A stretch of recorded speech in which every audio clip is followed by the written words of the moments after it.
say you want it feature pen. You write books, film, song, not even there, so it end. The way you work, really, them I feel respect it, my friend. Nah, I beg nobody nothing. Hello everyone, Jay Mullings from Red Mirror here, aka Wicked Penman. Before we go any further, please don't forget to like, comment, subscribe, share this channel with your friends, family, loved ones, colleagues, all that good stuff. In the interest of full disclosure, this video is taking place on a camera that was given to me loaned to me, sorry, not given, by Panasonic. I'm shooting on the S5, so I guess this sort of counts as product placement, but you know, they're not, this has nothing, it's not a review of the camera, not yet at least. And I'm just basically making it, being very, very transparent about the fact that this video is being shot on a camera that isn't my own. But yes, that brings me to today's topic, which is recently on the 9th of December, it was IACD, International Anti-Corruption Day. And on the 10th is World Human Rights Day, WHD, or WHRD, depending on how you want to. And I thought the two subjects go together quite nicely, so I wanted to kind of combine them. And then also, as it's December, send out, you know, season's greetings to everyone. I know it's the holiday season. I know it's the time of year when people want to spend time with their families and, you know, loved ones. And it's also a time where reflection happens, and we're reflecting on the people who aren't with us at this particular time, or the people who, you know, might not be able to be with us for another holiday season. So my special thoughts and greetings go out to everyone during this time. But yes, back to the International Anti-Corruption Day. The name of that day, it did sort of make me laugh because, well, not laugh, but it's a relevant event, right? International Anti-Corruption Day. That means everywhere, the entire world. But then at the same time, like, what is it really celebrating? Is it, you know, if it was a day when they were parading whoever's been caught being corrupt, or, you know what I mean? Like if it was a day of exposés and regime changes and people being thrown out for being corrupt and so on, and that, I think that would be better. It might even work as a movie concept, you know, an Anti-Corruption Day. So the way you have the purge, Anti-Corruption Day is a day when everyone that's done anything corrupt gets thrown out, dethroned, regime changed, all of that stuff. Well, coups and all of that. That's when all goes down on International Anti-Corruption Day.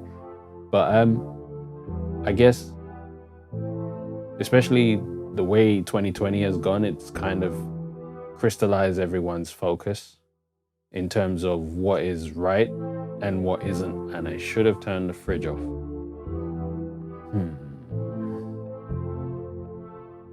One second. And we're back.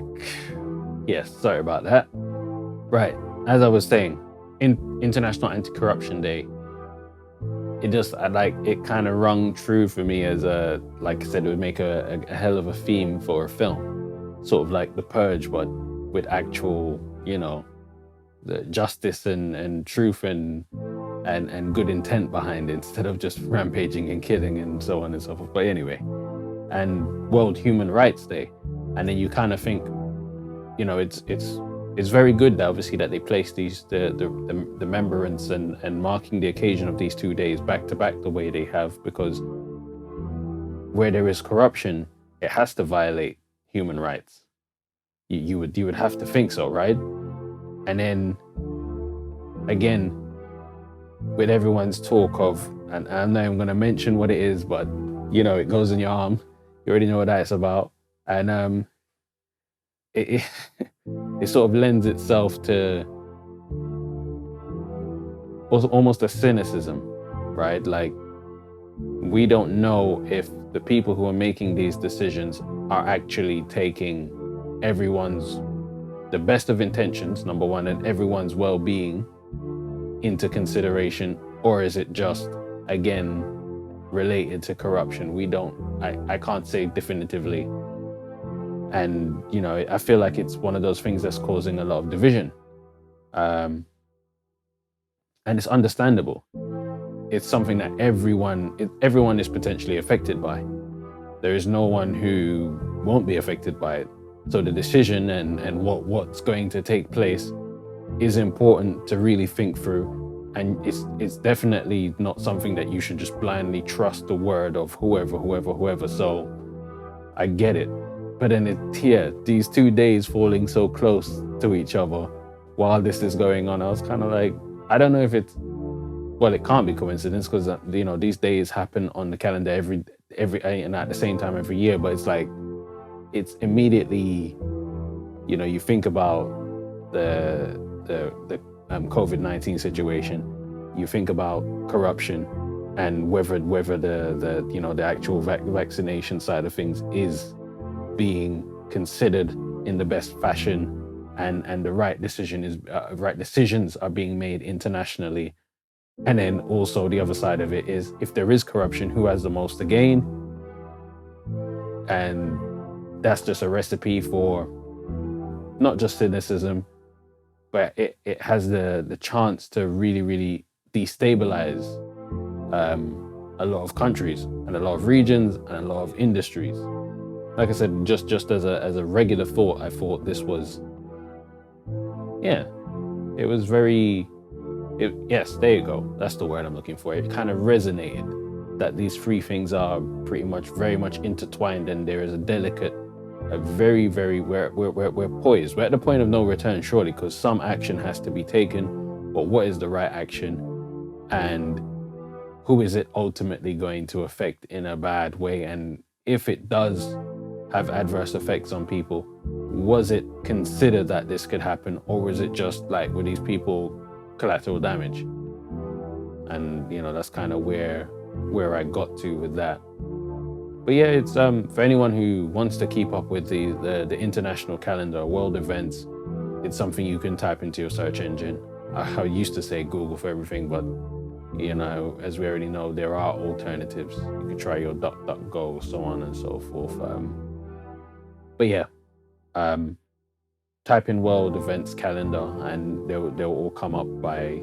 You'll have different websites that have, you know, the dates all correlated, but really and truly, the main one you want to look at is probably the United Nations their calendar, because those days are recognized by the United Nations, even though a lot of these days do predate when the United Nations was assembled, but still. Back to world human rights, I do think 2020 was a year where a lot of people had to really stop and think about how people other than whatever group or identity or national, how people outside of, you know, the people who are in control, or in the people in a position of power over these people that have other characteristics to them, they've had to really stop and think about everything that they've done, everything they are doing, and everything that will be done going forwards. It has given rise to a lot of lip service, which is people saying they're going to do things, and then the more you look at it, you realize it's a pattern of behavior where these same companies, these same industries, these same, you know, wherever it was that was guilty of not offering equality of opportunity to everyone, they're still doing the same things. Only now it comes with a pretty announcement or maybe a token appointment, and you have to say to yourself, well, you know, how long are we going to keep allowing this to happen? And the answer to that is, well, you know, when you understand that, when you've heard some of the people who have spoken up about the different identities and the different what would we say now? The different minority groups, there we go. The different minority groups they've all represented. And you're realizing that these are, so for instance, in sport, Michael Holding is, you know, he's not not like an ancient man, but he's in the twilight of his years. And he's telling you about situations that were going on from when he was young and when he was a child and so on and so forth. And you realize that this is how racism, classism, all types of ism and schism, this is how it carries on. We all come to the realization that nothing changes overnight. Nothing just changes with a wave of a wand. But then you think to yourself, every decade is going to be better, or every 5 years is going to be an improvement, only to realize you're in the exact same spot. How does it happen? Well, we keep being blinded by token gestures, or we keep being blinded by, like kind of like a soundbite culture of the right things are being said, and you get these, like in Washington, D.C., where they painted Black Lives Matter, and you're like, well, what does that really change? Not a lot. And then over here, around the world in sporting events, when people were kneeling, we understood what it meant from the beginning, and we saw the price that someone like Colin Kaepernick had to pay for that. But then it's been done by every single person now, and I'm kind of like, it's lost its meaning almost, because it's not, you can't say for sure if it's a sincere gesture or not, right? It's just being done almost as maybe as a PR exercise to stop contempt and to stop people bringing things like this up. It's like, well, we can just do this thing as a way of placating people. And I think that's the danger, and that's usually why nothing really changes, right? Because it's like, if you see someone kneeling with you, you can't then go ahead and say to them, well, you're not doing anything, because technically that's not true. They've done something. But what it is you actually need to see and what it is you would actually like to see is not taking place. How do you then approach that subject material without other people finding you to be unreasonable? And that's kind of the territory that we're in, and the territory that's being traversed in the past. And that's why you look back over 10 years, 20 years, nothing really changes, right? Because it's like, it's a magic trick. Oh, it's, look, things have, the thing that's, the power has moved to here. And then they do whatever and then you look, oh, it's over here now. And it's like, you got me again. But I'm hoping that this decade is the decade where it all sticks. Where anti-corruption is not, corruption is not allowed to thrive. Where people's human rights are, upheld, and, but then again, what else has this year taught us? It's taught us that when it's reasonable to do so, people will turn us against each other. Thinking can sometimes get you in trouble. Like, think about that. Thinking can get you in trouble. Someone is saying something that doesn't ring true to you, or it's not quite connecting for you, and you ask for the minimum in terms of, can you explain what you're saying, or can you illustrate how this affects me, affects other people? And then you're seeing this kind of, you're not patriotic, you're not this, you're not that, you're not trying to be part. It's very, very dangerous. And I saw certain celebrities have been saying things, they're, going strongly to one side or the other, and they're having to literally run. They can't stand behind those viewpoints. And you think to yourself, well, we don't want our celebrities not to have voices. We don't want them to all be robots who say these generic things. At the end of the day, you should just eat your greens and go to bed on time and you'll be successful.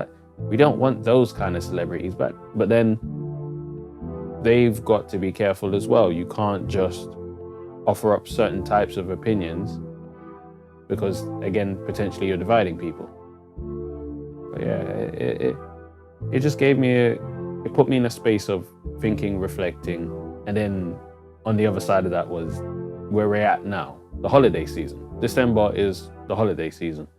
Whether you celebrate, Christmas or this festival, that festival, this, whatever tradition it is you follow during this time of the year, December typically is a time for family, you know, friends, retreats, healing, so on and so forth. If I can communicate anything today, it's, of course, it's important to be against corruption. Of course, it's important to uphold people's human rights and, you know, to kind of always remember that people deserve to have their dignity intact and not to, you know, there seems to be almost a counterculture of people being shamed for needing help. There's no shame in needing help. I at least I've never, and there's no shame of like quietly, you know, enduring either. But if you ask for help, it seems like, you know, these are kind of things that are being used against you now. But yeah, I want people to kind of treasure the time they have with their family and loved ones during this holiday. And if you don't, if you're missing someone, it's remembering the times you had before. Which, I don't know how much of a consolation that is, right? It's like, I don't know. You want people to kind of be happy, to be positive, to really live in the moment and enjoy it, because, you know, life is a fleeting thing. You can have it 1 minute and it's gone the next. But then there are certain things that happen in our lives and you need time. You need more than just to pretend that tomorrow is a new day and off you go again. Like, some things do actually stop you in your tracks. And if that's where you're at as well, there's nothing wrong with that. Just try and not get mired down and lose yourself and forget to live and forget to take care of yourself.